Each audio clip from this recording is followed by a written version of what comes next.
Hello നമസ്കാരം. V are happy വ്ളോഗ്സിൻ്റെ പുതിയൊരു അധ്യായത്തിലേക്ക് എല്ലാവർക്കും സ്വാഗതം. അപ്പോൾ നമ്മളിന്ന് തയ്യാറാക്കാൻ പോണത് ഓട്ടപ്പാണ്.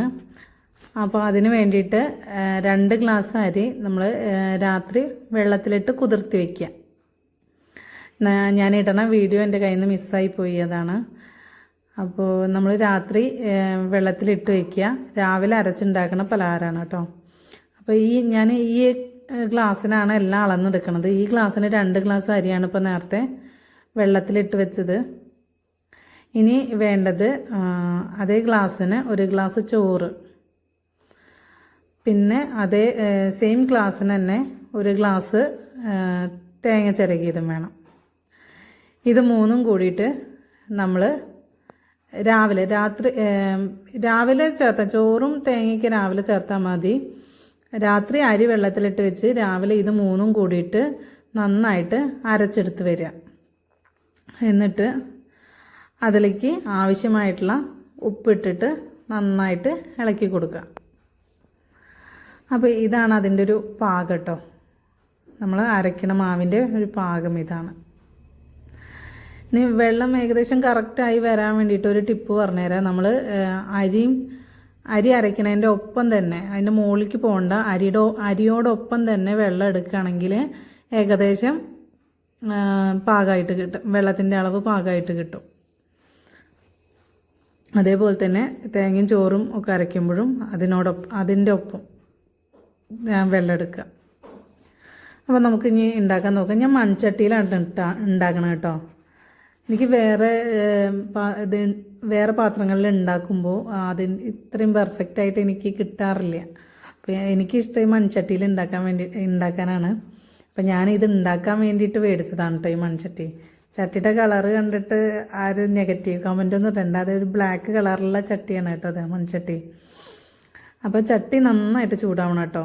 ചെറിയ ചൂടൊന്നും പോരാ, ചട്ടി നന്നായിട്ട്, മൺചട്ടിയല്ലേ, അപ്പോൾ നന്നായിട്ട് ചൂടാവണം. നന്നായി ചൂടായതിന് ശേഷം നമ്മൾക്കിതിലേക്ക് മാവ് കോരി ഒഴിക്കാം. മാവ് ഇതിലേക്ക് കുറേശ്ശായിട്ട് ഒഴിച്ചു കൊടുക്കുക. ഇനി കുറച്ച് നേരം ഒന്ന് വെയിറ്റ് ചെയ്യണേ. അതിൽ ആദ്യം കുറച്ച് ബബിൾസ് വരും, അതൊക്കെ പൊട്ടി ചെറിയ ഹോളായിട്ട് മാറും. അങ്ങനെ ആ അപ്പത്തിൽ മുഴുവൻ ഈ ഹോള് വീണതിന് ശേഷം മാത്രമാണ് നമ്മൾ അടച്ചു വെക്കണുള്ളൂ കേട്ടോ.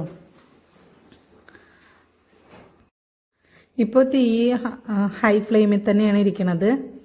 അതിന് നമ്മളിത് അടച്ച് വെക്കുന്ന സമയത്ത് ലോ ഫ്ലെയിമിലേക്ക് ആക്കിയിട്ട് തീ കുറച്ച് വെക്കുക. അപ്പോൾ ഇത് കണ്ടില്ലേ, അതിൽ നന്നായിട്ട് ഹോൾസൊക്കെ ഇതാ വീഴാൻ തുടങ്ങി.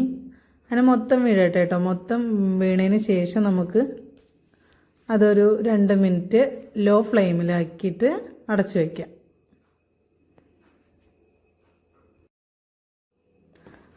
കണ്ടോ നിങ്ങൾ, ഹോൾസൊക്കെ പെട്ടെന്ന് വീണ് കണ്ടോ. ഇനി നമുക്കിത് ഒരു 2 മിനിറ്റ് അടച്ച് വയ്ക്കാം. അപ്പോൾ റെഡി ആയിട്ടുണ്ട് നമ്മുടെ അപ്പം. നമുക്കത് എടുക്കാം. അപ്പോൾ നമ്മൾ ഇതിലേക്ക് എണ്ണ കാര്യങ്ങളൊന്നും ആക്കണില്ല കേട്ടോ.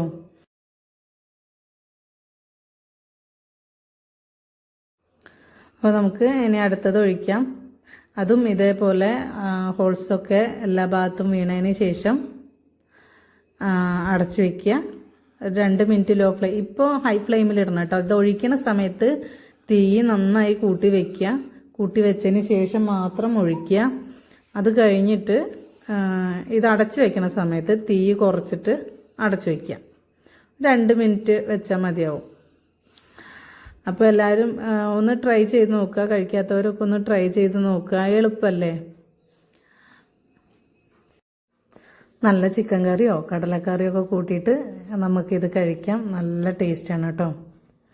ഇപ്പം നല്ല സോഫ്റ്റായിട്ട് കിട്ടിയിട്ടുണ്ട്, കണ്ടില്ലേ. ഇനി നമുക്ക് എല്ലാം ഇതുപോലെ ഉണ്ടാക്കിയെടുക്കാം. അപ്പോൾ വീഡിയോ ഇഷ്ടമായ എല്ലാവരും ലൈക്ക് ചെയ്യുക, ഷെയർ ചെയ്യുക, കമൻറ്റ് ചെയ്യുക. ഇപ്പം നമ്മളെപ്പോലുള്ള തുടക്കക്കാരേക്ക് ഒന്ന് സപ്പോർട്ട് ചെയ്യുക. Okay, thank you for watching.